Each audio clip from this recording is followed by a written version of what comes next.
It's our 74th episode, but man, that still gets me pumped up hearing that intro. Welcome to the Vol Bros. My name is Evan. This is my brother Rustin, and we are two Vol Bros who are actually bros in real life. And the good folks at Mississippi State University loved our show so much that they invited Rustin to come to their state and speak at a convention. And so we are so appreciative of all the Hail State fans out there. Go Bulldogs. And we are super excited for Rustin to be joining us from the great state of Mississippi. Thank you, Rustin, for while traveling on business, being willing to join us. He had a full day today. He literally just got back to his hotel, and he's got another full day tomorrow. So we're going to keep him up really late, asking him, asking questions. So we are super excited for tonight's episode. I love some of the comments that have already been coming in. Zach, welcome, Zach. It's good to have you, buddy. Zach noticed the thumbnail, and he said, "I'm sorry, but do we really have to relive the Butch Jones era?" He said, "Talk about Battervall syndrome. Come on, I thought we moved on from him." And he said, "Brighter days are here when the talk of championships is not a dream, but it feels like reality." Amen, brother. Amen. Zach said, "I know this conversation is going to have me drinking tonight, so I might as well start out." Responsibly, we do have to say that, just to cover our tails here.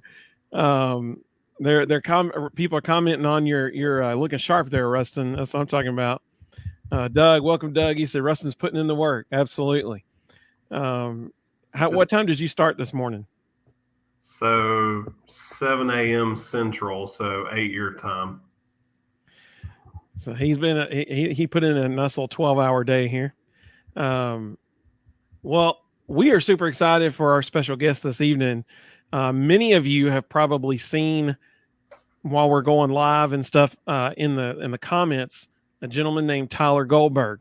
And tonight you will not see him in the comments because he's going to be on the screen, and we're super excited to have him with us.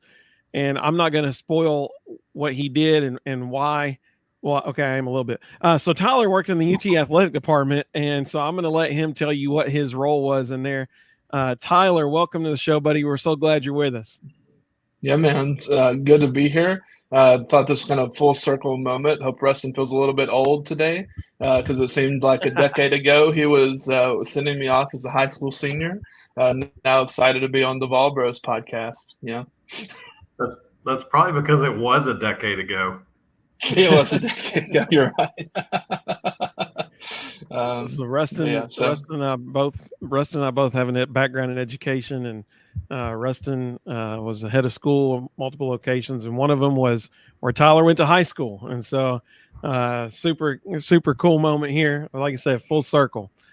Well, Tyler, why don't you tell everybody your role in the athletic department and which year specifically, because that will come back into play in our conversation this evening. So I was a sport and recreation management major at the University of Tennessee.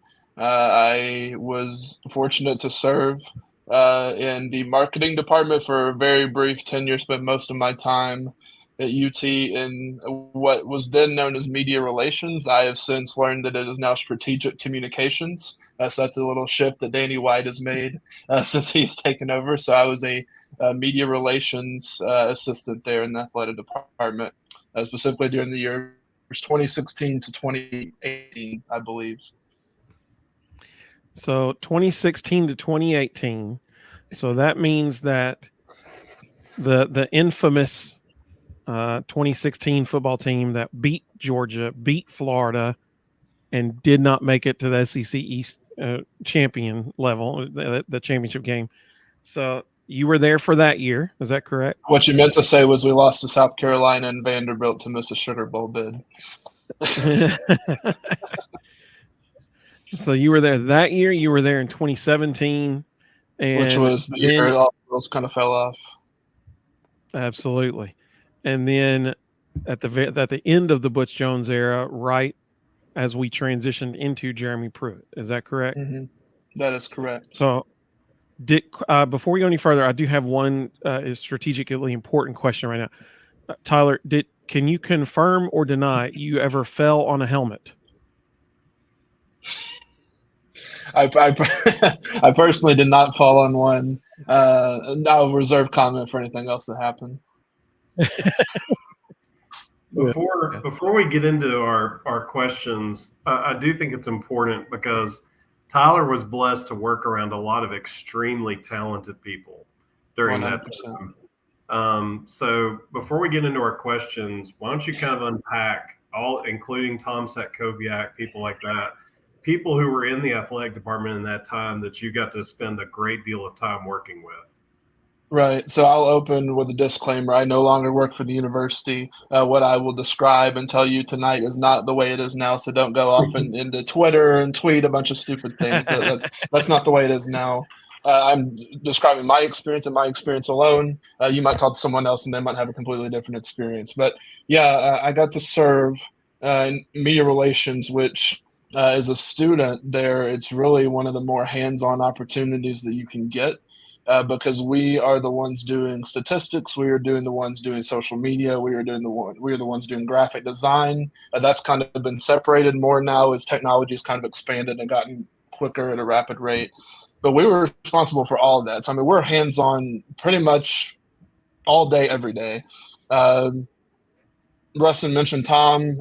He's incredible. Just left the program actually. Finished his 21st year of being associate AD for communications. I think he's now at TVA. So I got to see him when we were at the UTSA game a couple weeks ago at Calhoun's. But Tom is just a fantastic person, loves Jesus, shows that and how he leads. Attended church with him. A lot of the basketball team would come to Severe Heights with us. So to kind of speak on his influence among the players, the coaches. One guy I worked with, actually grew up with him, Evan Ford, who does all the graphic design for the athletic department. He actually was a childhood friend of mine. I lived in Rockwood. He lived in Harriman. We were like 6 miles apart. So I had the opportunity to grow up around Evan and Josh Lively, who is now, by my understanding, I think the volleyball communications guy. Also, shout out to the volleyball team, 14-1, 10 or 11 of those wins are sweeps. That was unheard of when I was there. So a shout out to the volleyball team and Coach Rackham Watt for a heck of a start to the conference play. Yeah, they're killing it literally. And nice. Yeah, so just an incredible amount of talented people, knowledgeable people. But also just good friends to work with. I never thought it a burden to come to the office, even though, obviously we'll talk about, athletically on the field, on the court, things weren't going the best. But I never once thought, oh my gosh, I have to go in the office today. I really loved what I did. So, yeah. In 2016, I believe, wasn't Brian Rice still in the sports information office at that point? Yeah, he was not as much of a full-time role. Right. Brian was actually beside me when I was, I remember you texting me this because I was at a different athletic department at the time, or I was at the athletic department at the time. He said you were just mentioned on the radio because a Tennessee fan hit you in the head with a Diet Coke bottle. Brian Rice was actually beside me when that happened. Long story short, we lost to Vanderbilt at home in men's basketball. Officiating was less than pleasant, as Rustin could probably attest to.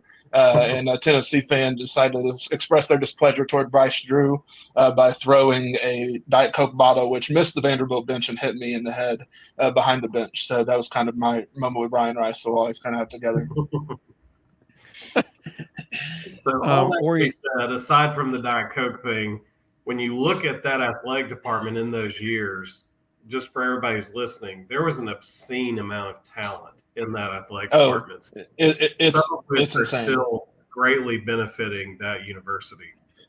Yeah, I mean, I would say I just had this thought. I was going to go look back at the people who I worked with then and see who all was there now. A lot of them have moved on to higher roles in other athletic departments. Others are still there. I think of people like Tom, who was there for a long time, saw several different basketball coaches, but remained faithful. And, eventually Tom is now, even now that he's not there anymore, is widely regarded as one of the best SIDs in America. Dick Vitale has thrown him out on a broadcast or two. All the ESPN guys love him because they know their game notes are up to date. Their stats are going to be correct, that kind of thing. And I would say the moves that Danny White has made have only benefited Tennessee, and I think obviously you're seeing shades of that now with the Food City sponsorship. Even though I was kind of initially against it, but I see the benefit from it, and honestly how that's just kind of rejuvenized the university as a whole. Just driving campus on the Friday before the UTSA game, it was just a different atmosphere. Even when we were having success there early on in 2016. So, what was it like behind the scenes? I know you were only there for a little bit of Jeremy Pruitt, but especially during the Butch years, what was it like behind the scenes with Butch and Jeremy Pruitt at the helm? Yeah, I would just say, a reminder. I know it's not popular to do this, but consider people and coaches are the same. Like coaches are people. They have emotions. They have feelings. Coaching is stressful. I know people from Twitter disagree and think, oh, they get paid $8 million a year. Just go put a product of 5 stars out on the field and win. I think a lot of us have this, mindset that that's how simple it is, but really, it's just not. It's not that simple. But in addition, there's so many other aspects to coaching. Hang on, Tyler. Hang on. Yeah. You're using too much logic right now. All right. Not allowed. We do not do that. We do not do that as fans. Yeah. So I may be employing too much logic, but again, I think from my perspective, it's helpful to hopefully reconsider maybe some of the words people use to describe people and situations and stuff. During that time, you have to think what Butch came into from Dooley, Fulmer, Kiffin, from Cincinnati. I mean, he was at at that time what was a successful mid-major school. I mean, they were not. I don't think they were Power 5 yet. They were in like the Big East, I believe, at the time. In fact, 2 years before he came to Tennessee, they got ran out of Neyland Stadium, if I'm not correct, by Derek Dooley's Tennessee team. So David Rogers and Justin kind of Hunter. Right. So moving on past them, it seemed as if people wanted to immediately jump back to '98 or the early 2000s, and Butch had like the couple of years to kind of like I think what I call the Adidas years to kind of wade into the big deal with Nike and all that came about. But I worked in a couple athletic departments in addition to Tennessee. But one thing I notice is if you care about the public's opinion, you will not do well in college sports. Whether you're a coach, whether you're an administrator, whether you're behind the scenes like me, I was never on TV outside of behind the bench shots, but you will never make it if you care about people's opinions. And I think looking back on it, just from the press conferences and I almost wanted to pull up just a picture of how much he aged in 4 or 5 years. I mean, it's just, unconscionable the amount of stress these guys go through to put a program on the field, to do coaches shows at 2:00 in the morning after you played a 7:30 kickoff, and recruiting, all the stuff that I couldn't even think to mention. There's just a lot that goes on. And I would say I think that just really caught up with him in addition to the public perception of the media stories. I think that really caught up with him, especially in a huge sports media market like Knoxville. And that's another thing I don't think people really get. Knoxville for college athletics is a huge media market. Huge. Yeah. And for anybody who might be just now joining us, we got a bunch of people joining us right now, so that's cool. This is Tyler Goldberg. He worked in the athletic department between 2016 and 2018, so he's giving us a little taste of what it was like behind the scenes. We've already had some comments coming in, and we'll get to those here in a minute. Some support for Butch. He did give us a great victory over Georgia from Oreo Puppy Dog. Welcome, Oreo Puppy Dog. Good to have you. Vols Time said, I read that South Carolina offensive lineman suggested that Tennessee has better defensive front than Georgia. That is 100% accurate. So we'll be sure to talk about those things here in a little bit. Welcome, Vols Time. If anybody has any questions for Tyler and what it was like being behind the scenes in the athletic department, please feel free to put those in the comments as well. Tyler, kind of piggybacking off of what Rustin said there. Give us what you think might be one of the funniest things that you saw while you were in that athletic department?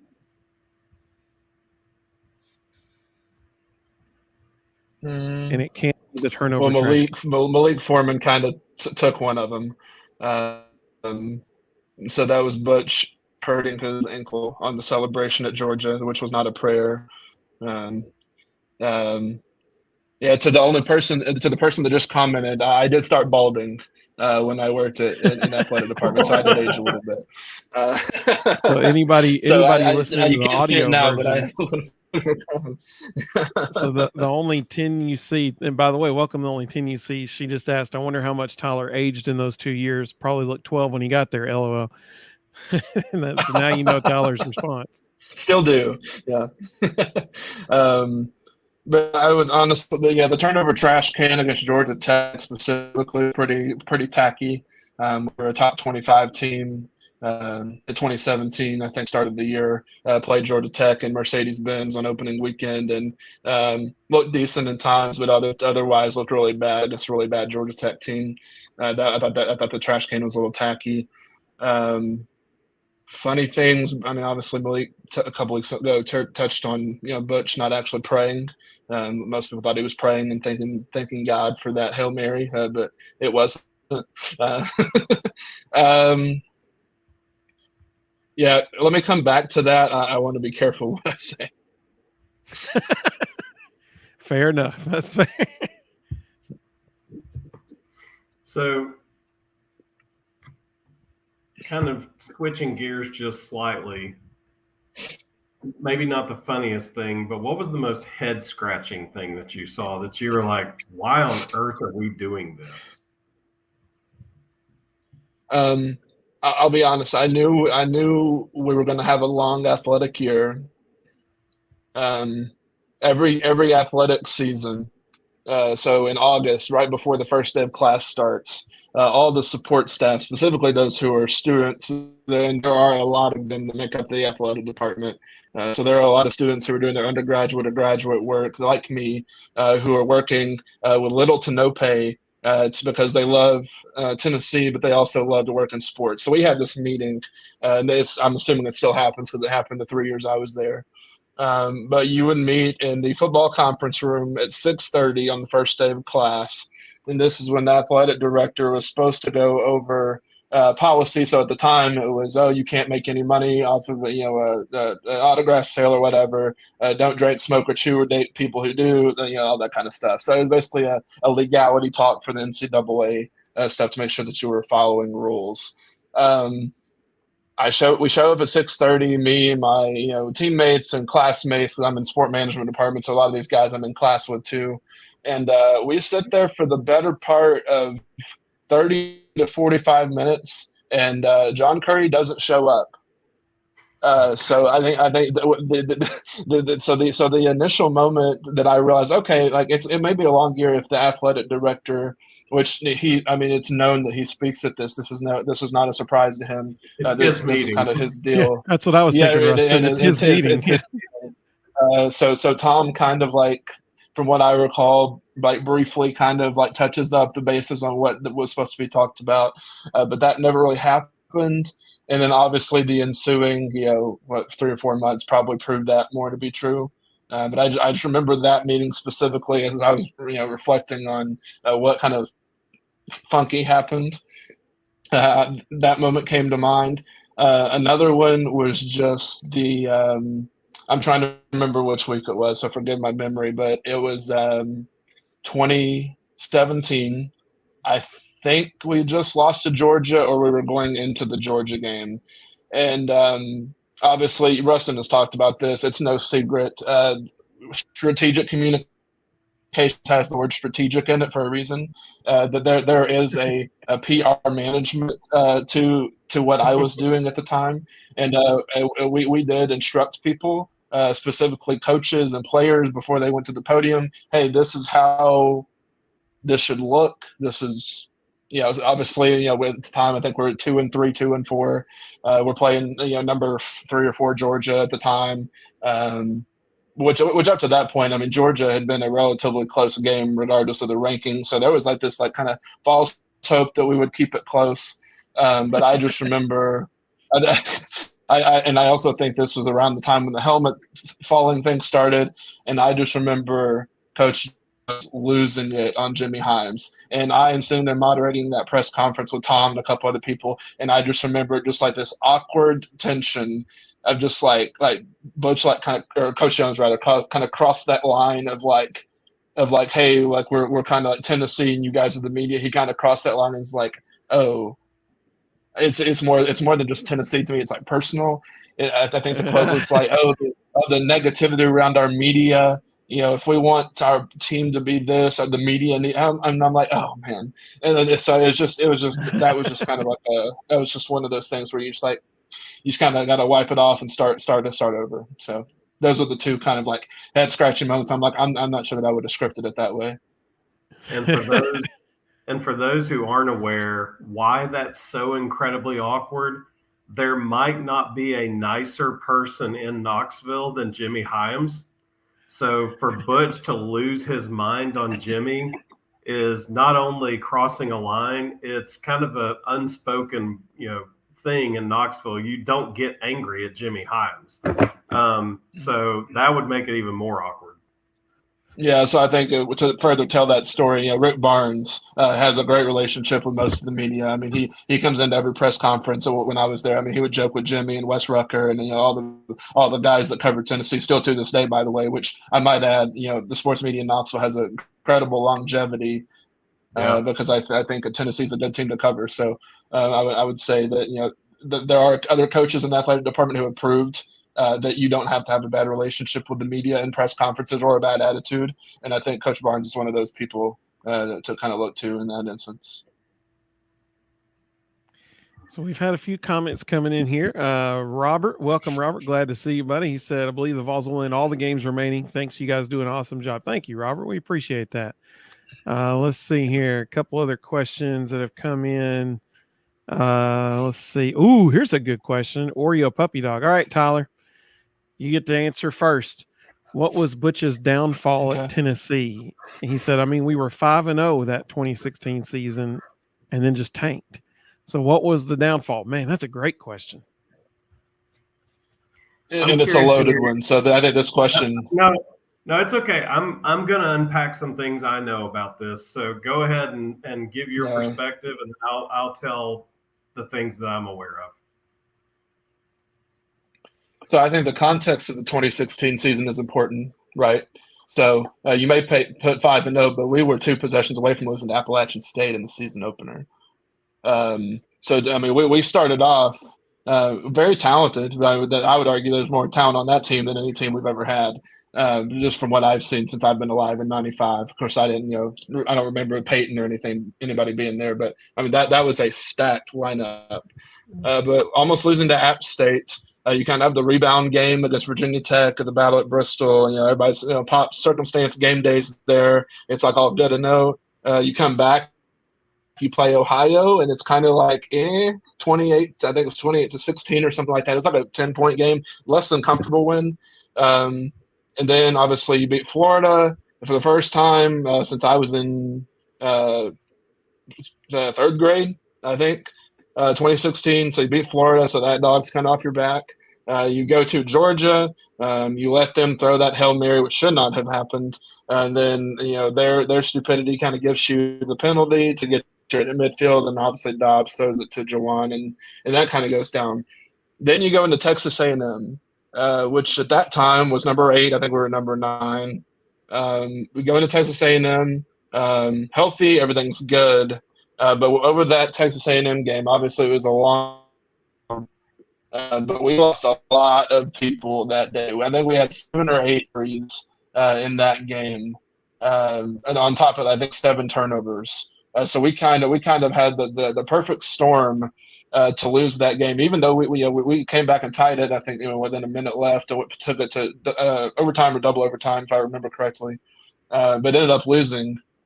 So I think the injuries, and then obviously I'm sure Rustin will hit on some of the personnel things. You have a talented Alvin Kamara, over a Jalen Hurd, who was arguably promised XYZ, who didn't, and Coach Jones didn't want to blah, blah, blah, XYZ.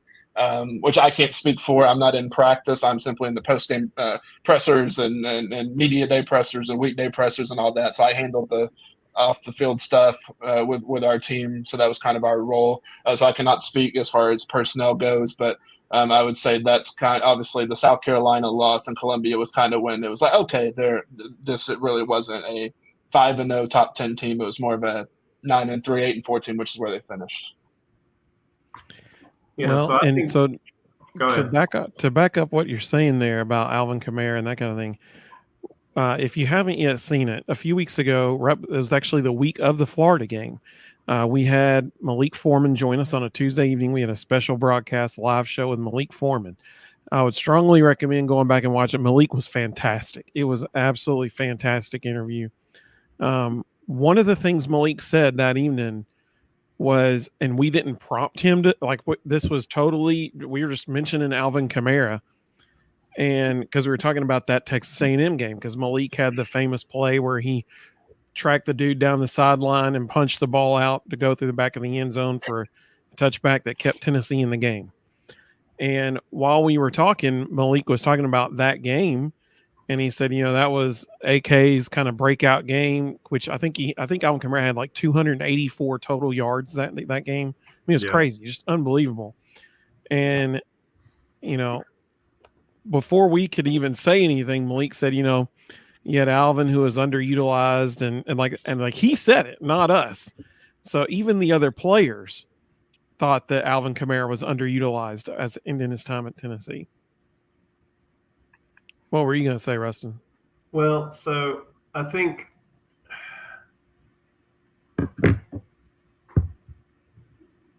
Tyler hit on part of the reason. They started 5-0 honestly because they got lucky. I mean, that's really what it comes down to. And I think the wheels falling off in 2016, and this is going to sound crazy when I say it, actually dates back to 2014. When Butch was really successful at Cincinnati, his coaching staff pretty much stayed intact the whole time he was there. He had a fantastic offensive coordinator in Mike Bajakian. He trusted Jake, and he let him run everything. And Bajakian was a bit of a glue guy. He held the rest of the staff together. And so 2014, the whole staff comes to Knoxville pretty much. 2014, there's a lot of internal positivity. Everybody's moving in the right direction. Recruiting's going well.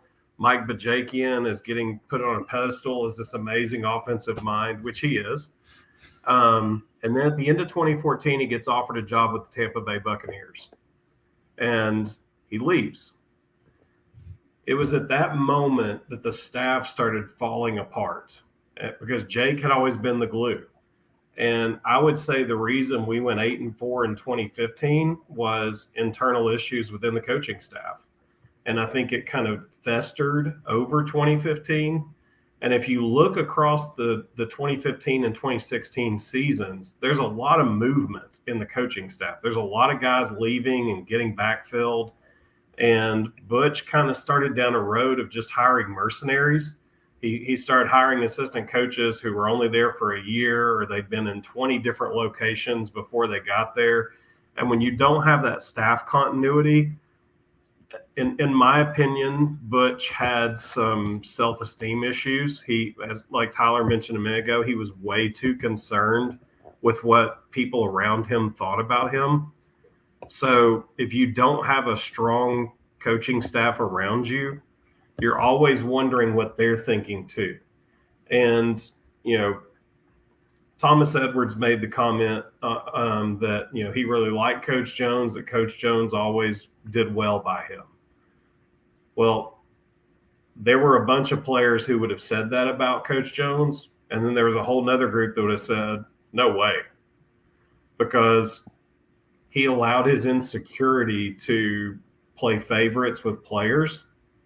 And there were assistant coaches who weren't on board with that.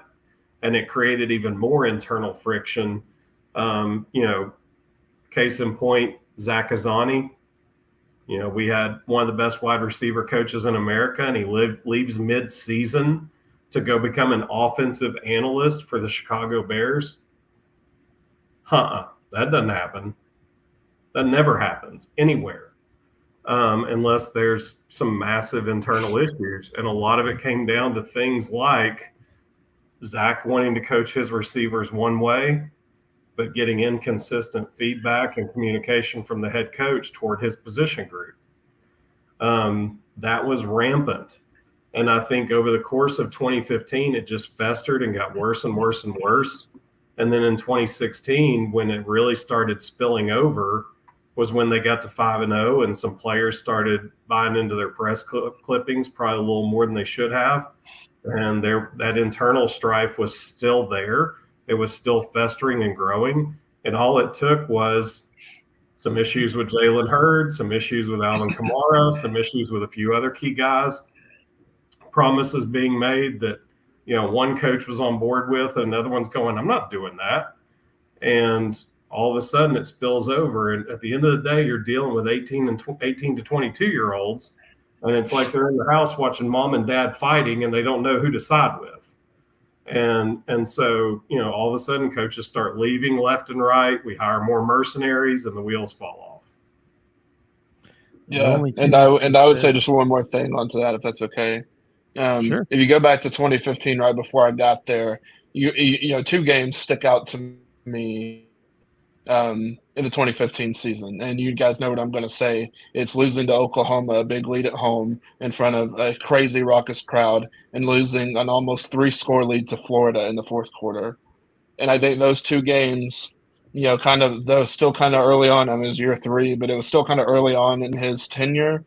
I think those were kind of the like games that I circled. Like, I don't know if that's all there yet. To lose those kind of leads in those environments. I mean, you basically silenced the swamp in 2015. I mean, the crowd was out of it. You were up 27-10 or 27-13, one of the two. Oklahoma, you're up 17-0 to start the game. I mean, it looks like Oklahoma's going to get ran out of Neyland Stadium, and then you allow them to come back and win in overtime. So I think those things can't happen as well. So that, you know, kind of added to what Rustin was saying, the early before 2016 really kind of, I think, hampered later on down the road. And the other thing I would add, and this isn't always true, but sometimes it is, if a guy has coached at 11 or 12 schools in 11 or 12 years, there's a reason. And it might be that he's not a very good coach. It might be that he's not a very good person. And in my opinion, Butch made some questionable hires when he got into that mercenary cycle, that he was hiring some people that weren't very good people, and they were getting in trouble around campus, and it created even more internal issues. Yeah. The only 10 you see, so that makes so much sense, Rustin. Thank you for pointing out the coaching carousel. Had no clue.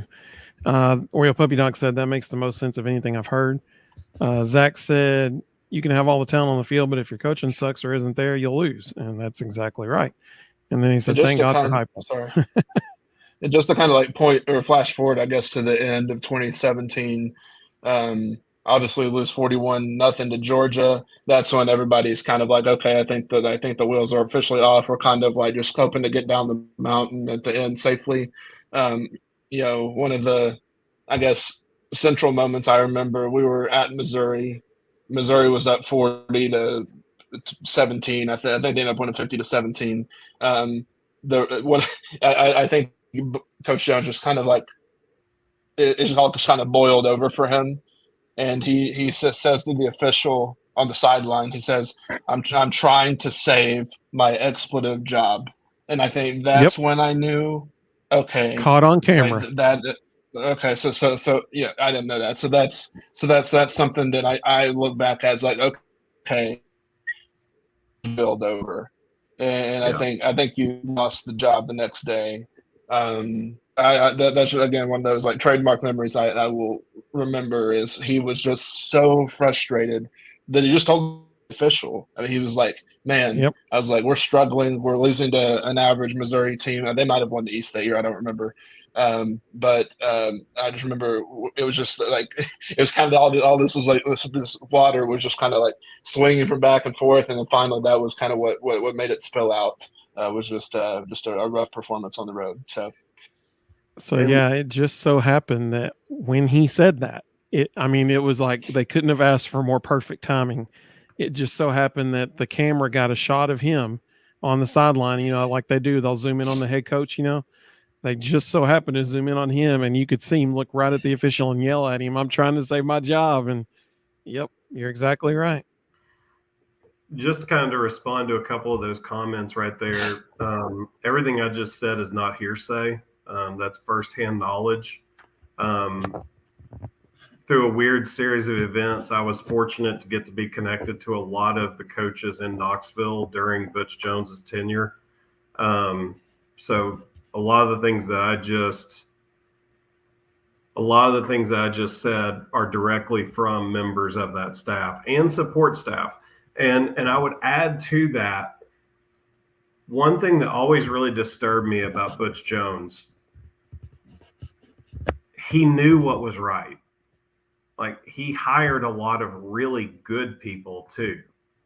And, the staff he brought with him from Cincinnati were a lot of really good people who were good coaches and good teachers. And he allowed his insecurities to, just to be blunt, run a lot of them off.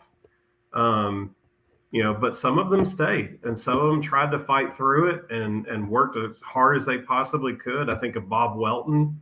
Bob Welton is a legend in football recruiting and analysis. He was Butch's director of recruiting and director of player development. We're talking about a guy who spent a lot of years in the NFL as a lead scout, comes to Tennessee with Butch, does a fantastic job. When you look at all those guys, all those recruiting classes that Butch had that were, honestly, really good recruiting classes, most of that was Bob Welton behind the scenes, setting the staff up for success. And do you know what happened the week after that coaching staff got fired? Bob Welton got hired by Nick Saban as the director of player development at Alabama. That's exactly what I was about to say. Do you know enough for Nick Saban? Director of player development at Alabama is today? Bob Welton. So the man has defied, everybody talks about nobody can last more than 3 years with Nick Saban. Bob Welton's been there for 5 or 6 years now and going strong. Butch had good people on that staff. So I don't want to make it sound like he only hired bad people. I think that's what probably frustrated me more than anything, was he knew who the right people were, and he knew that he needed them. He just couldn't ever pull the trigger and always hire them. Oreo Puppy Dog said, "Wow, I didn't know that about Bob Welton." Yep, absolutely. The only 10 you see said, it seems like he panicked maybe after letting his insecurities get to him a little bit. Zach said, "Rustin, you know a ton about those days. You sure you weren't a coach?" Hello. I may have had some counseling sessions with a few of those coaches. Let's see. Oreo Puppy Dog, I love this one. Referring to the 17-3 at halftime Oklahoma game in 2015. I still get nervous every time we break out with a big lead early from watching those days. Yeah. And eventually, I don't know, at one point we'll talk about it, but I would like to point out the differences in that athletic department versus what we have going today, and why there should be optimism concerning what's going on now. Well, so there's a question here that we got that I think is a good transition into that. So the only 10 EC said, "I want to rummage around in Tyler's memories and dig up all the things he thinks is best not to recall." So Tyler, having been there now and still knowing people who were in, like you mentioned, Evan Ford, Evan's still there. He's still like, how much percent, like 90% of the graphics we see on Twitter come from Evan. And what's most fascinating about him now is I was with him and he would sit there and sketch sports team logos at our youth group meetings at South Harriman Baptist Church when we were in middle school, and to see that he took that, self-taught him Adobe Photoshop, and now he he's followed by SDS, like the social media college athletics like poll. Like, I mean, he gets recognized by obviously coaches and teams, and things that he just puts out are really incredible, truly. So yeah, Evan's a great guy. So knowing what it was like then and seeing what has happened under the leadership of Donde Plowman, Danny White, the new leadership on campus now. What's the difference? What's the difference we're seeing now?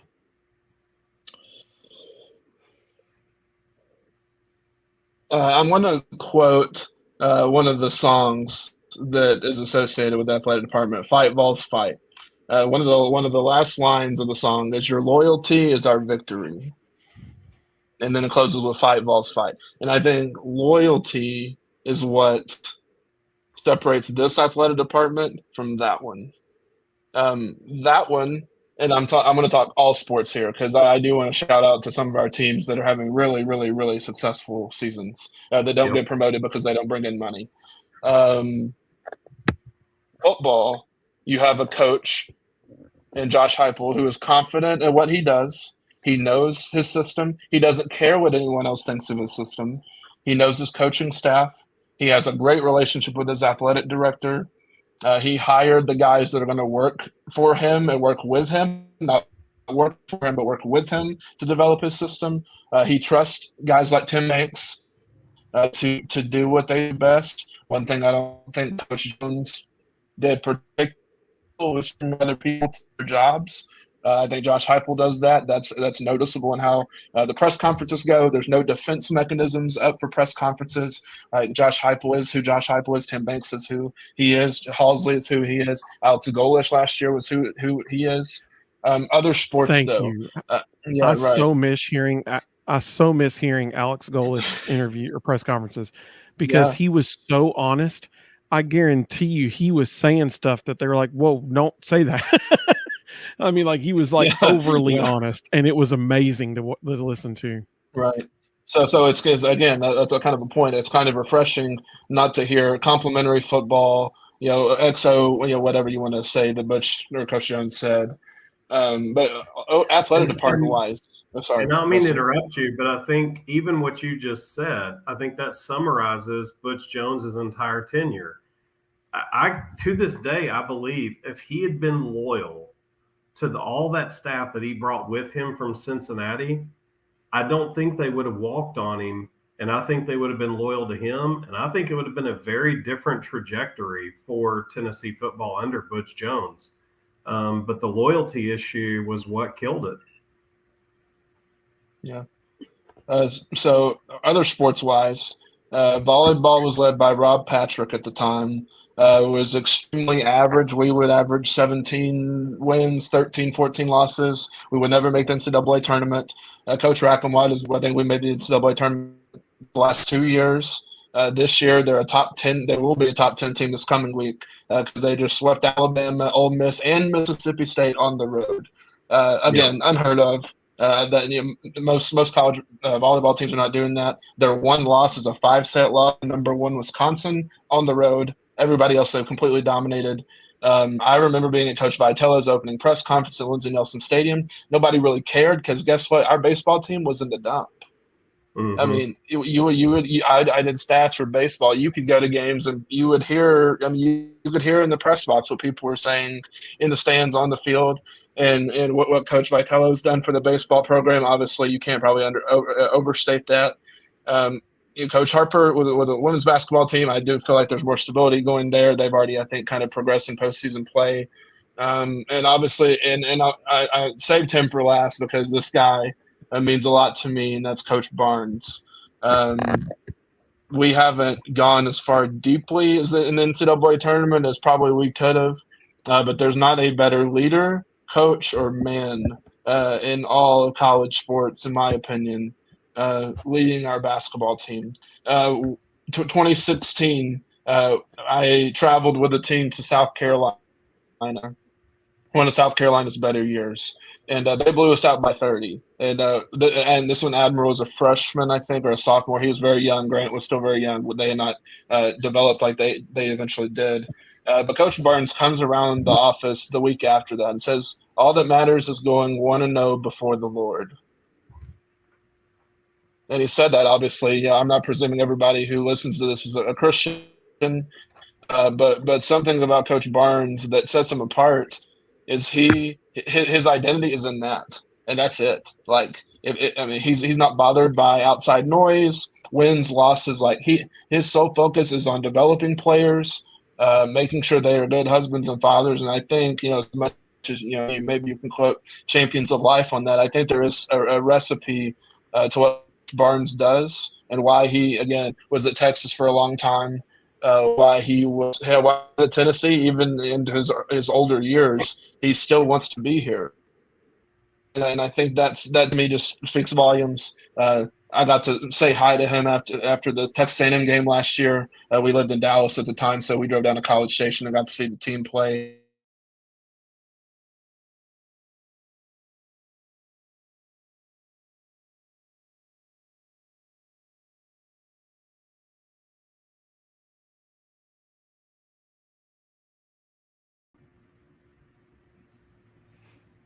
So we just lost everybody all of a sudden. Yeah, I think my internet glitched there for a second. Yeah, so, but the last thing I heard was we were in Texas A&M. Yeah, so drove down to A&M to watch the team play. Lost that game, but you could just tell he knew that we were going to be okay. Sure enough, we go on and we beat Duke with a team that most people thought we weren't going to be in the Sweet 16 with. So despite we're not being able to make it in the tournament, as far as obviously most fans and all of us who love the school and love the team would hope. I think there's something to be said about the leadership on the basketball team. The school as a whole. I maybe have a different perspective on it because I went to school there. I know not every Tennessee fan went to UT. But what Chancellor Plowman is doing with the athletic department, so undervalued. I mean, she's at every game. We were in Baton Rouge last year. She was at the alumni tailgate. She was pumping people up. She's visiting with families in airports, and it's all the stuff. I mean, there's 1,000 things you can name, but there's just a whole lot of love, a whole lot of loyalty on Rocky Top right now, and I think that's a big thing for Tennessee. Continuity matters. Yeah, and I mean, you look much at more what than Coach people Barnes, would realize. Yeah, I mean, you think about what Coach Barnes has done for Dick Vitale. Dick Vitale has sung Coach Barnes' praises over the last really year. But Rick Barnes texts Dickie V a prayer that he says for him almost every single morning. As Dick Vitale has battled through cancer over the last year or so. He's an awesome man. Just an awesome man. Brennan, when you were talking about that, Brennan, welcome, Brennan. He said that's awesome. Oriole Puppy Duck said awesome quote. And then right after that is when my internet apparently went out for a moment, and when it reset, we were all in different locations on the screen. And Zach said, "What'd you do, Evan?" He said, "You're on top now, and Russ is at the bottom." LOL. I had to get back in my spot in the top right or top left corner there. Some of the other questions that have come in response to what we've been saying. So we were discussing at one point what was different. What was different then compared to now, and Doug almost completely echoed what you said, Tyler. Doug said, "I think everyone's on the same page." He said, "I think that's a big difference now than what it was then." And I think I'll be honest, that starts at the top. Absolutely. The very top. I mean, Randy Boyd as president is a massive part of that. Yeah, and I think people forget, right before that stretch of Coach Jones and Holly Warlick, you had Dave Hart, who separated the Lady Vols, or not separated, but joined them together. That just destroyed all the Tennessee unity aspect that was there.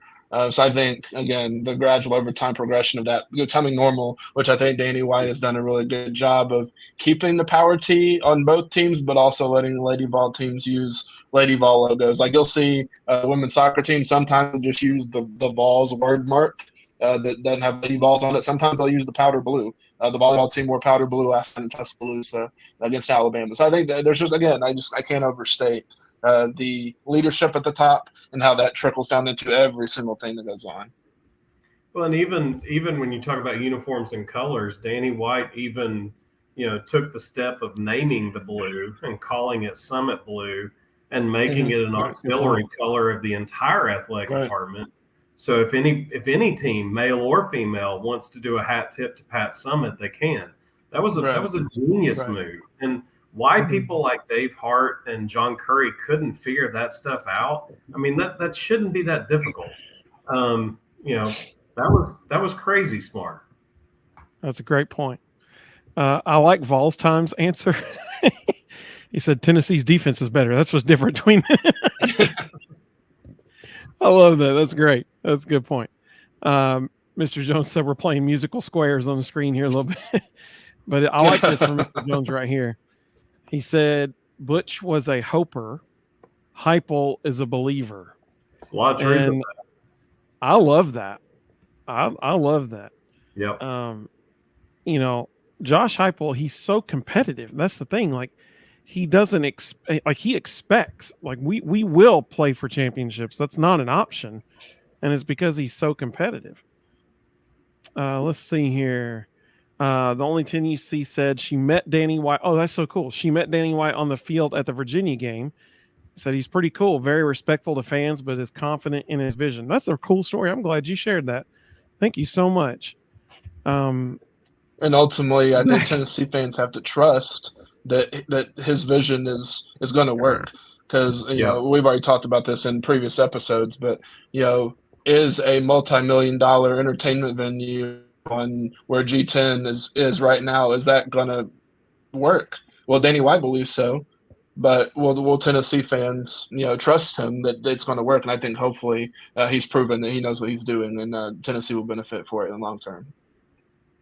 And I think people also have to look at his track record. I mean, not just at Tennessee. Look at Duke. Look at Central Florida. I mean, the man has been uber successful everywhere he's been, and the stuff he's done has put the programs he was in charge of on the map, and the amount of money he has raised is just obscene. He's an excellent fundraiser. Yeah. Zach said we are all battered Vol syndrome survivors. Absolutely. And Zach, that is such a good point. And just so everybody knows, we have a shirt that you can get that is a battered Vol syndrome survivor shirt. Man. That was a perfect segue. At thevolbros.com. You can click on shop, thevolbros.com. We should just start doing what Cole Kublik does and just randomly work sponsors into stuff just to see if they'll end up sponsoring. Hey, I just want to be sponsored by Wickles Pickles. I mean, what a cool name. Wickles Pickles is now in Tennessee. We picked ours up at Publix the other night. Currently buy one, get one free at Publix this week. So if Wickles Pickles is listening, I'm sure Cole Kublik would vouch for us if you would like a secondary sponsor. That's right. That's exactly right. Doug made a good point. Doug always gives us some good info. I love it. He has got great insight and points here. He said, not having a strength and conditioning coach for 1 year was head scratching to me. Yeah, that's a good point.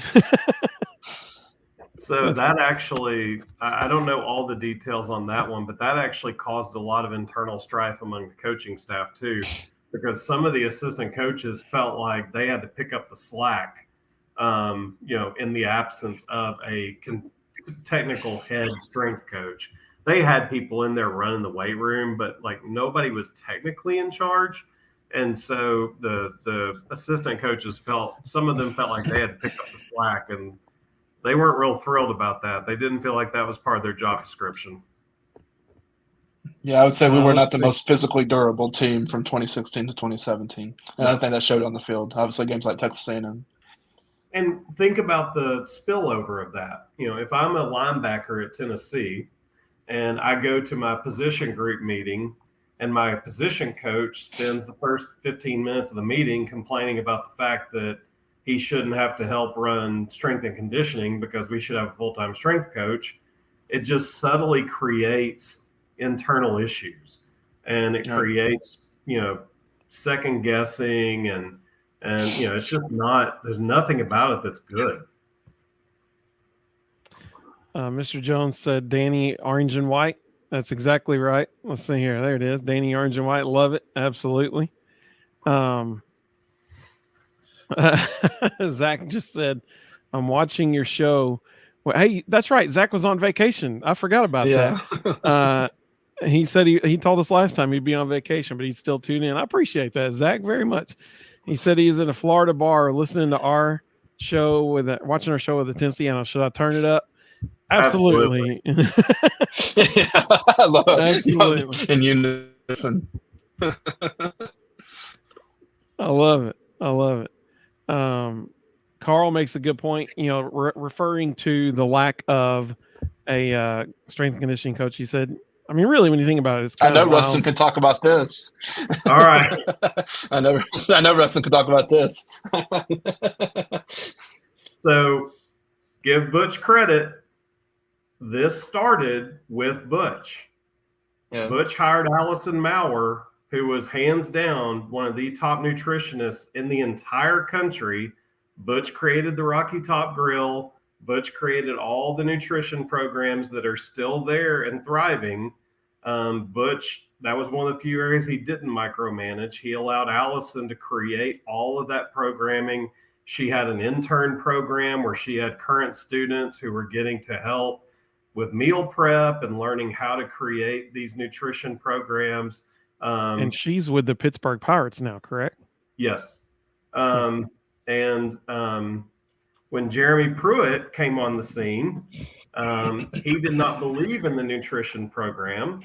And I benefited from that because I got to hire Allison Maurer to come work at my school because Jeremy Pruitt did not value her.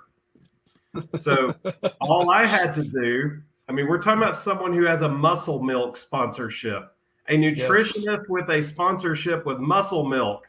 And let me tell you, it was plentiful at Rocky Top Grill every day. And Jeremy, I don't mean Tennessee had an endorsement with Muscle Milk. Allison Maurer had a sponsorship with Muscle Milk because she was considered the top nutritionist in the country. And Jeremy Pruitt, for some reason, didn't think there was any value in that. So I got to hire Allison away because she got angry at Jeremy Pruitt, and my school benefited from having Allison Maurer on our staff.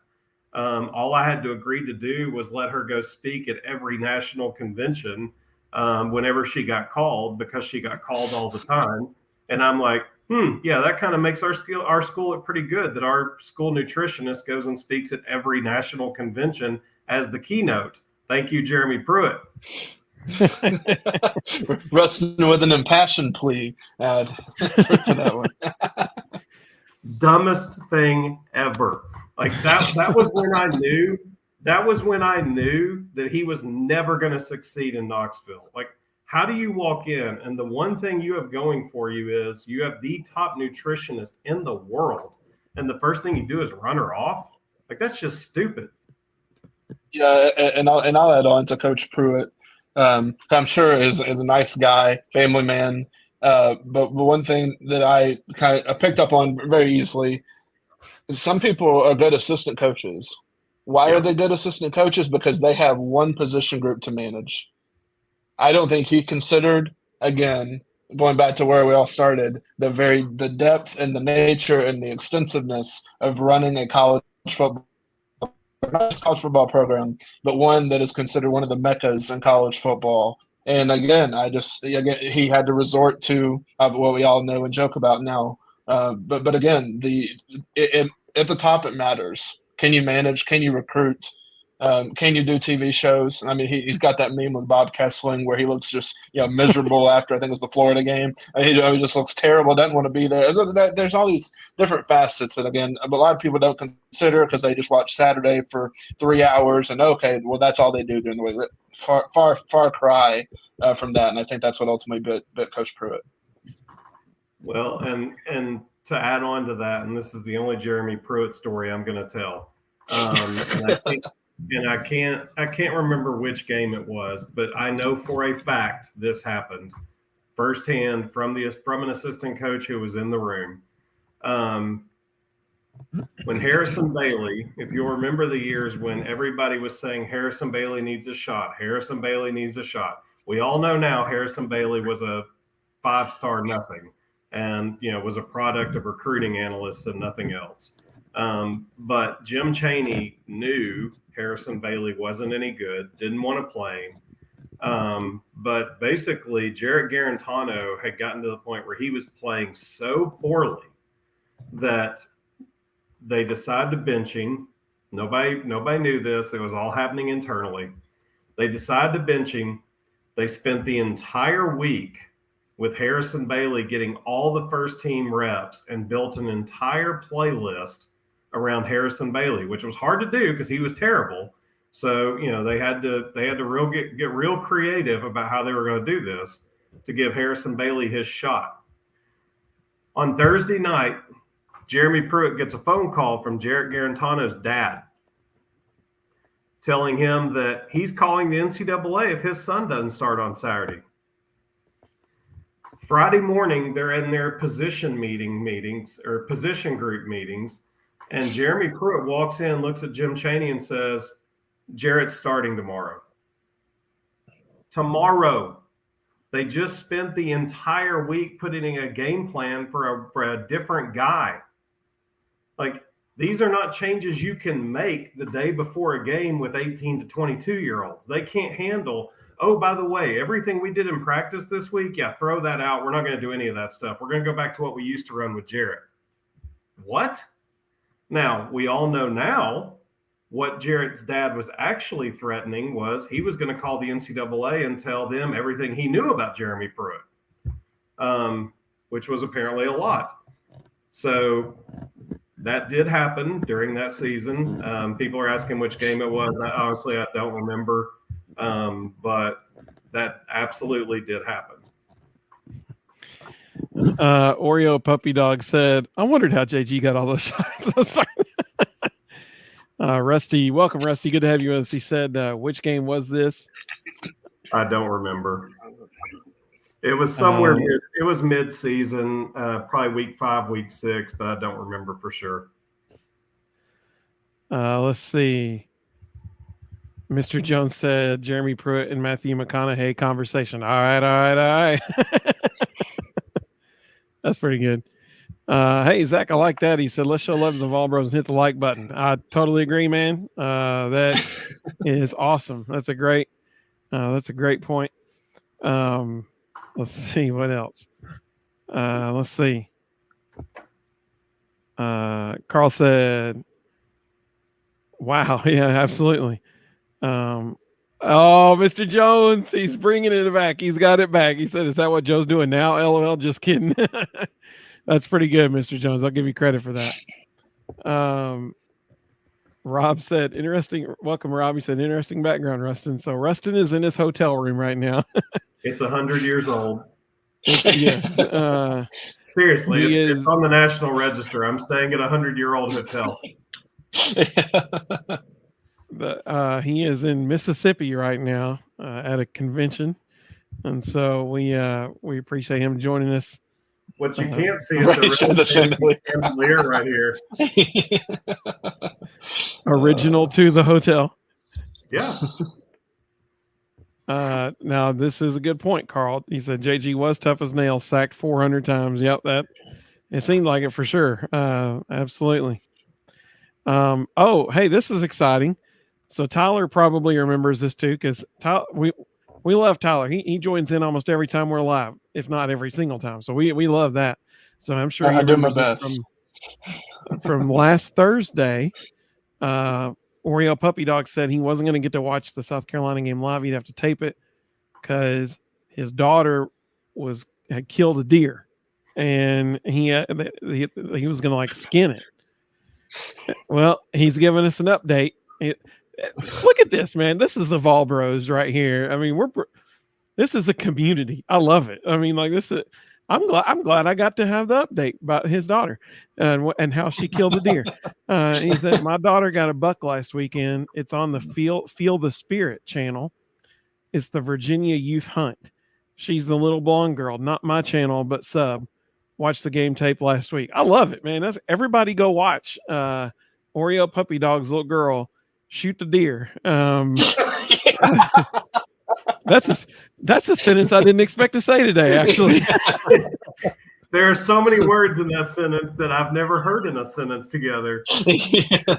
Everybody go watch. Dog, shoot, deer. There's a lot in there. Yeah.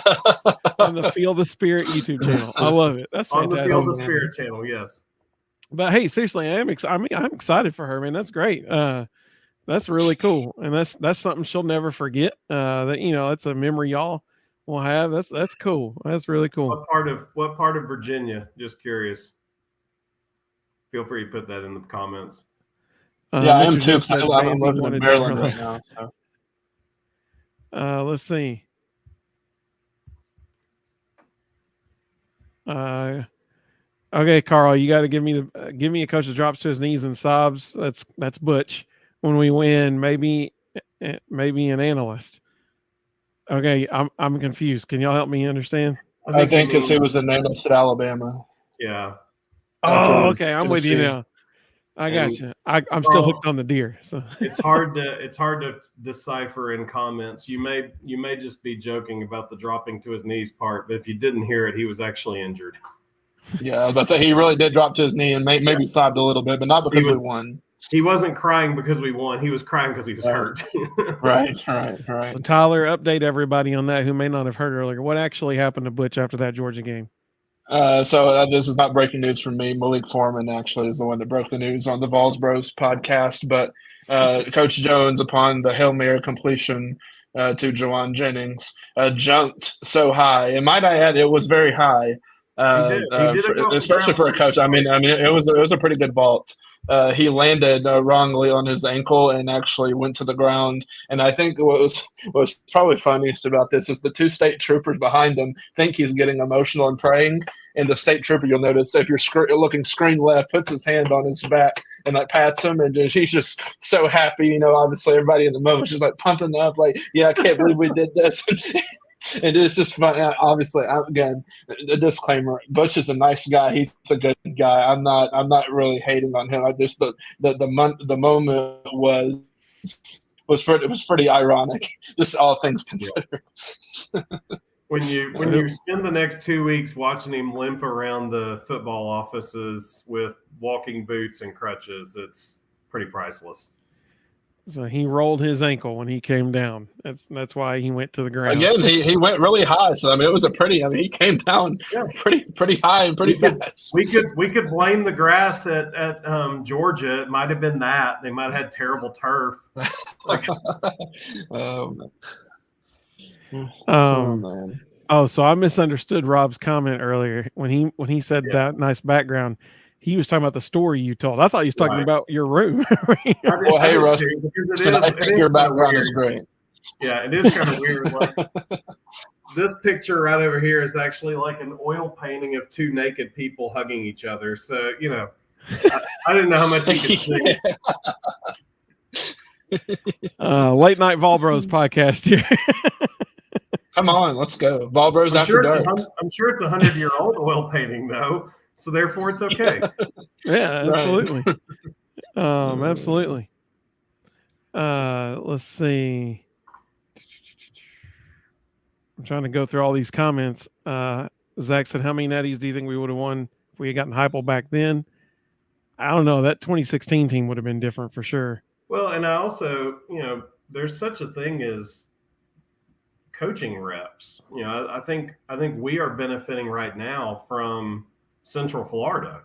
I think there are things that Josh Heupel learned as a head coach mistakes he made and learned from at Central Florida that we're now getting the benefit of. If he had come straight to Tennessee before Central Florida, knowing the very rational Vol fan base, we probably would have run him out of town early because of poor young coaching decisions. Right. Okay, so I think this podcast is really triggering a lot of Vol fans because there's so much not rationality. I also learned that working in the athletic department, and it's hard. It is hard to speak to an irrational fan base at times. But so I would say, going back to his comment though, remember Coach Stoops at Oklahoma actually let Josh Heupel go as an offensive coordinator, quarterbacks coach, one of the two. So again, yeah. So going back to what Rustin said, we are benefiting from the post Scott Frost UCF national championship. Again, just another genius plot by Danny White. How good he is at his job. He had UCF recognized on ESPN as the quote unquote national champions. Which again, have you ever heard of that from a group of 5 school? Heck no. But he's that good. He got it all over Orlando, Atlanta. I mean, he had it in every major city in the South. So again, just another testament of leadership at the top down. Just makes a huge difference. Yeah, and even on the couple of SEC shows that were kind of joking about it, how much free publicity it was for every SEC show to be talking about UCF, and they beat Auburn, who beat Alabama. So for their standards, heck, I mean, they went undefeated. What are you going to tell them? You didn't win enough games. You won every game on your schedule. So we just had a few of my favorite comments of the evening come in. First of all, Zach said, "So what you're saying is we had to go through Batterville Syndrome to get the shirt," and he said, "I'm promoting the shirt. I should get one." He said that earlier. I think you're right, Zach. I think we may have to do that. It's going to cost you a lot less than the games you went to. That's right. That's exactly right. Vols Time said Butch just ran out of bricks. I like that. That's good. Yeah. Carl said that painting behind you will look great in your house, Rustin. It's been here for 100 years, so I think if I take it off the wall, they'll notice.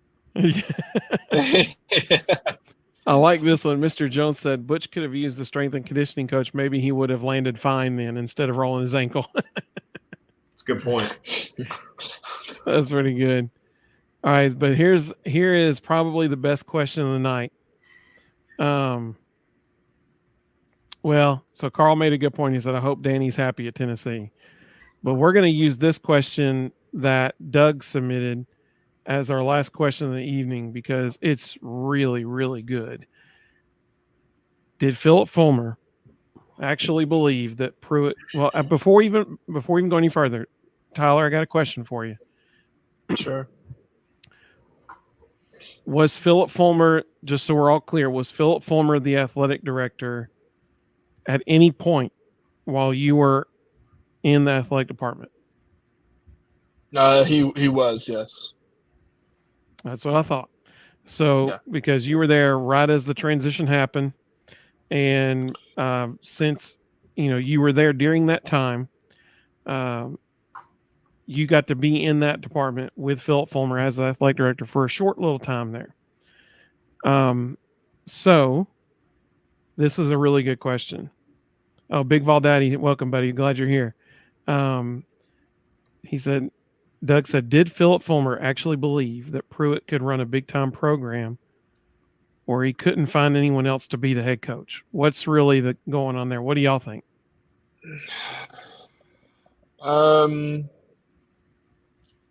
So I will say, I'm not Philip Fulmer. I was just the guy that made sure the media had their seats and made sure that whatever was necessary was able to happen.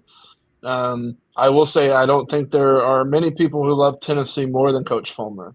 I will say I don't think he. So I think the narrative that he tanked the team, the score or whatever. I think that's just hot garbage. One thing he said in the opening press conference for Coach Pruitt, which gave me encouragement, not knowing how Coach Pruitt Sr. was going to go, but he said, kind of referencing, kind of hinting at the past, decade really since he had been let go. His line was, "It's amazing what happens when no one cares who gets the credit." and that was the line that stuck out to me from that press conference. Was okay. So he really is. He's gonna like try to get the ship turned around. Like because it wasn't going to be about a name. It wasn't going to be about a player. It was going to be about Tennessee as a whole, which I think was a smart thing to say. But I mean, again, I'm trying to recall back. I mean, Tennessee had gone 0-8, 1-7 in conference play in 2017. We lost to Vanderbilt 42-17 at home.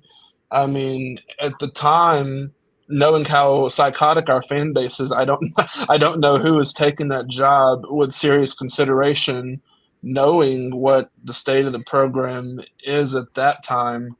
And That's again, fair. I could be lost on who all was interviewed and all that because that was just chaotic. And obviously, Rustin probably has some opinions on that, but I don't think he intentionally picked a person that he thought was going to rummage the program, and it was just all going to be uphill from there. I don't think that's true. Absolutely. I would agree with what Tyler just said. There's probably no one that loves the University of Tennessee more than Philip Fulmer. And I would also add two things. Number one, let's not discount Jeremy Pruitt's ability to sell himself. Mm-hmm. Shortly after all the insanity happened and he got fired, within a month he had a job with the New York Giants. The NFL's a little picky about who they hire. Mm-hmm. They've got some standards. So let's not discount Jeremy Pruitt's ability to sell himself. And the second thing I would say is Peyton Manning signed off on that hire. Peyton Manning was part of that interview process. Peyton Manning interviewed every candidate that they had serious conversations with, and Peyton Manning signed off on Jeremy Pruitt.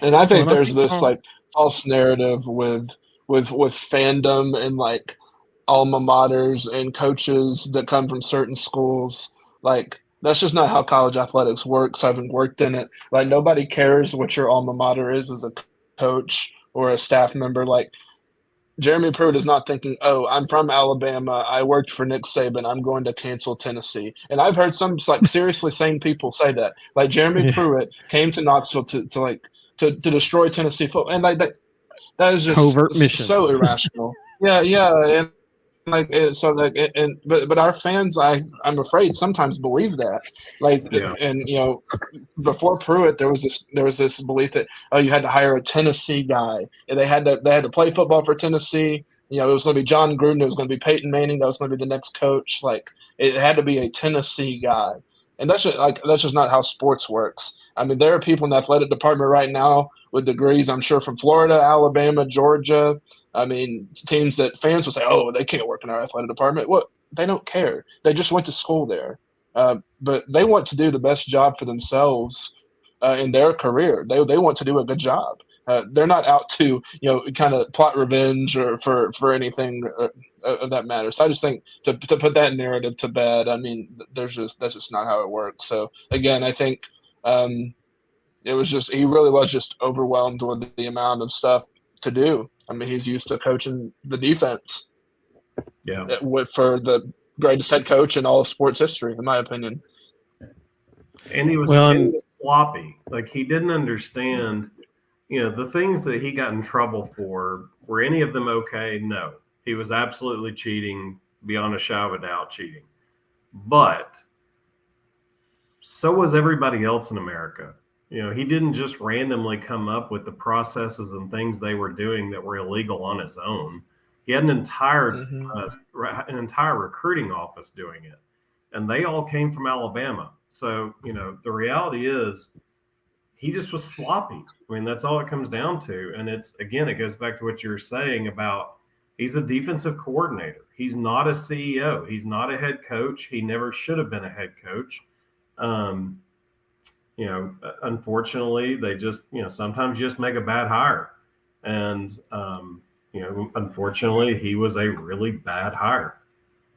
Well, and Carl makes a great point here because it's exactly what you all have been saying. He had such success as a defensive coordinator at multiple stops Yeah.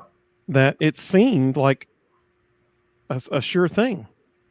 But just like Tyler said, that is one facet of the game, not the entire team.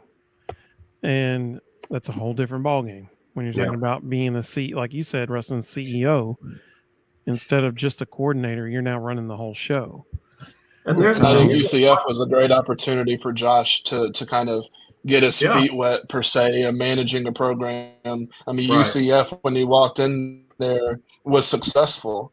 So he had to learn what it took to manage a successful team, a successful program, marketing of a successful team and program in a state that's saturated with powerhouses: Florida State, Miami, UCF, USF, all these schools that have had success in the last 20 years, and you're in recruiting wars with them, all these things. I think, again, back to the UCF point that Russell made earlier, Josh Heupel, we are benefiting greatly from Josh Heupel being at UCF, Danny White being at UCF, and all that experience that they had there. Yeah, I think you've said it a couple of times now, and I don't think it's been subtle, so I'm not sure people have caught it. But I don't think people realize what goes into being a head coach in the SEC. You're not a football coach. You've got to hire really good assistant coaches, and you got to let them go do their jobs because you're not as involved as they are. You've got recruiting visits, you've got donor dinners, you've got speaking engagements, you've got now you've got to deal with the NIL programs and who's managing that, and you've got all these different things. But you just mentioned it. Say it again for people so they hear it. When does Josh Heupel shoot the Josh Heupel show? So I'll tell you, Saturday he's probably, it's a big recruiting weekend, so the game ends at Eastern time, 11:30. He goes to the locker room. He's on the Sports Animal for an hour doing post-game locker room stuff. That's 12:30. He's hosting recruits. All the recruits have to leave the stadium and go with their respective coaches or assigned staff members. That's probably 1:30. Then he goes to the studio. I pity Bob Kesselin a little bit because he has to stay there and wait on Coach to finish. They're probably getting to bed. No exaggeration, 3 or 4 o'clock in the morning, and then they are probably in the office on Sunday starting film again. And it's just like, again, I part of me wishes fans got to see those things. Yeah. But because I think there would be less mental health issues for student athletes, mental health issues for coaches. I think the whole sport would be better for it because I truly don't think people understand. Yeah. The work, just the energy. I'm exhausted talking about it. And these guys are up till 3 or 4 in the morning every Saturday for 3 or 4 months, and their livelihoods literally depend on it. Yeah, and I think that's why it's good for people like us to point it out. Everybody gets up and watches the Josh Heupel show at noon on Sunday, after church or whatever. But they don't understand that thing didn't get shot at 9:30 that morning and just quickly get put on air. He was up in the middle of the night. Yeah, he was up in the middle of the night shooting that when everybody else was asleep.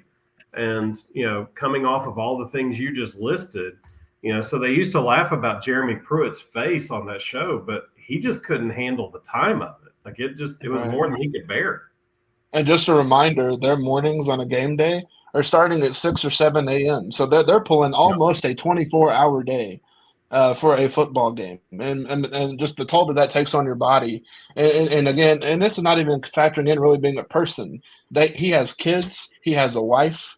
His kids do things, sports, dance. I'm assuming for his daughter. I'm just like, we forget them just being a person. That's just his in-season job responsibilities, and there are more that I didn't mention. But as fans who are watching and support the team, support the school. Think about what you say. I would just caution you with that. Think about what you say. Sure, they probably don't read it, but in the community, there are people that know people. They hear what you say, and that will get back to some people. And I just think these guys do a lot. And if they didn't love what they did, they wouldn't do it. So I think Josh Heupel loves Tennessee. I think Danny White loves Tennessee. I think Donnie Plowman loves Tennessee. And I encourage you, regardless of what happens, whether we lose the next 3 of a really tough stretch or we go 3-0, support the team because those guys are working their tails off to make it a success. Yeah, I think it's a great point. To echo what you all were saying earlier about the background, academic background and school affiliation, that kind of thing. Rob said, when I went to Tennessee, our coach came from Alabama, Bill Battle. It's a good point. Yep. Let's see what else we had come through here. Volstom said nobody has what it takes to be a head coach in Tennessee. That's probably pretty true, actually. Yeah. There's very few that can manage it. Yeah. Which is why who you hire matters. Yeah. There's very few with long tenures. I mean, that's just the reality of it.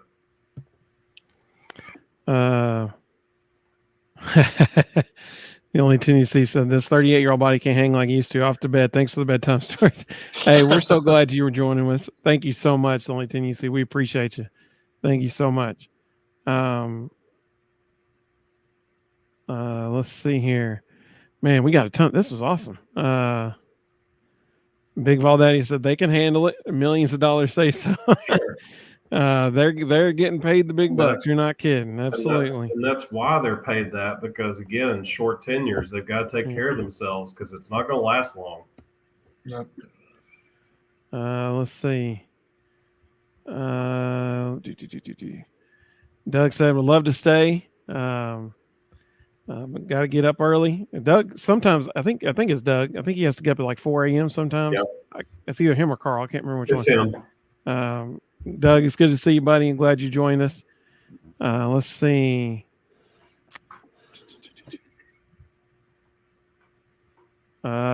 Zach said they're still human. Sometimes we see them as objects as fans, but they got a lot going on in their life as well. That's true. So true, man. So true. Oh yeah. Man, I wish I could retweet that a million times because I think with NIL coming into play, I think that's just objectified the players and coaches more. If you're in Tennessee, sports gambling is legal. There are probably millions of dudes that are just sitting on their parlays for this 2 weekends from now, waiting on Tennessee to make them money. And that's really what Tennessee is. They are a money making machine. But these guys are students. They're students. I know that people may be shocked by that, but they do go to class. They do have the same regular, expectations that other people do. On top of a football workload, that they are, again, 18 to 22-year-old kids. They are not adults. Not all of them come from the best home backgrounds. There's just a whole lot going on. So all that said, I'm hammering a dead horse at this point, but yeah. Let's see. Tyler, Big Valdaddy has a question specifically for you. He said, do you know Will Albright personally? I do not. Let's see. Oreo Puppy Dog said, I wouldn't want to be in Heupel's shoes unless it was his payday. I think we can all agree on that. Absolutely. No doubt about it. So two little last things here, and we're going to sign off for the evening. Vols time earlier, this was back at 10:01. He asked, will Caleb Webb be starting now since Bree McCoy injury? I would think so, but Heupel was asked the exact same thing in his presser this week.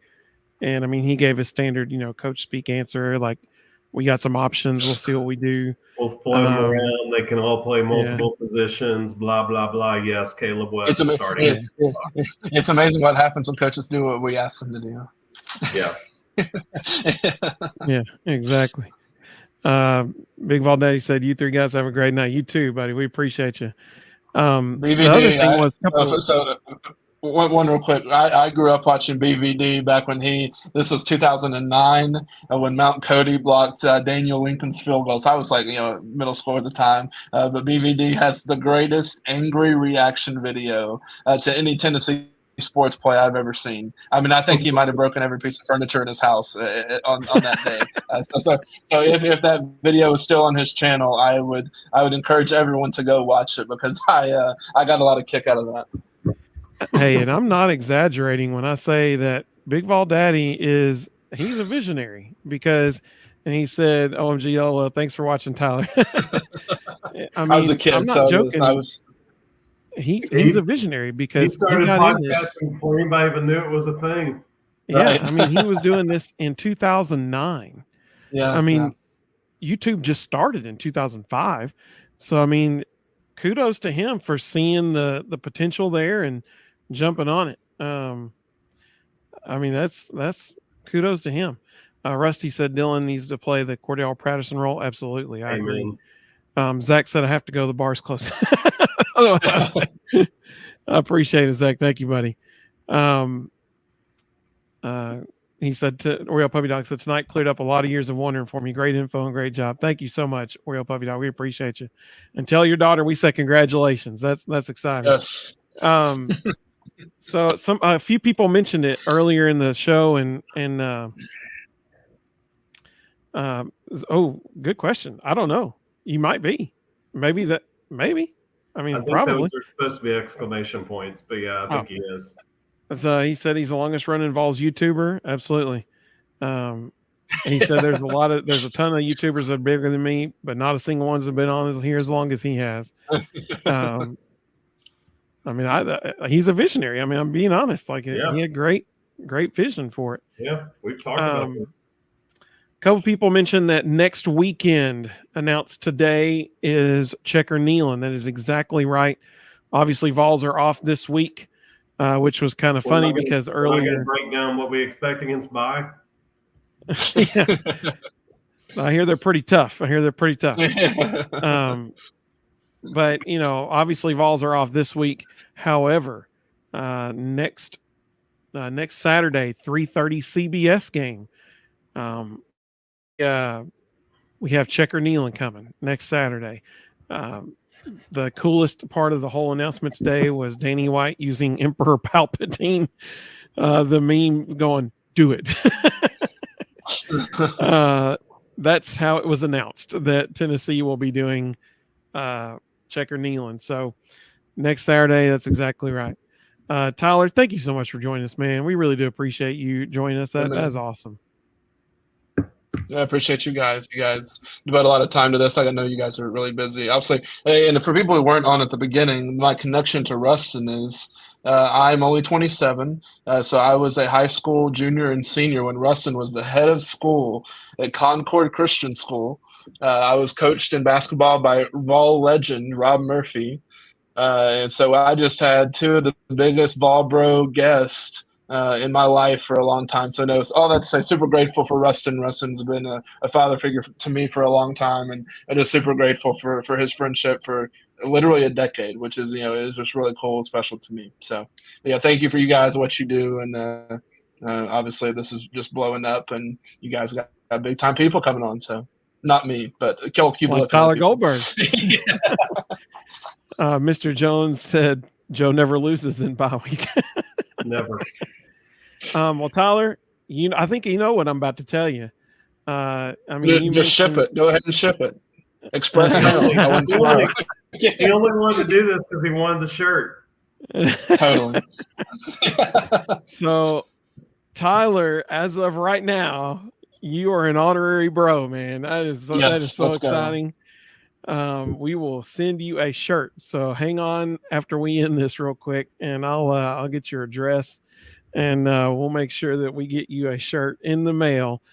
For anybody who's watching, that is one thing we do at the Vol Bros. We thank our guests by sending them a shirt as a gift, letting them know that they are honorary bros now. And the basketball coach Tyler mentioned, Rob Murphy. He is an honorary bro as well. He was one of the few players who got to play basketball for both Bruce Pearl and Conzo Martin at Tennessee. And so we got to have Rob on the show almost a year ago. So you can go check that interview out too. But that almost a year ago? It sure was. So Mr. Jones just said, what shirt do female visitors get? We have an honorary sis. My daughter has it. We have an honorary sis shirt as well. And it comes in Summit Blue.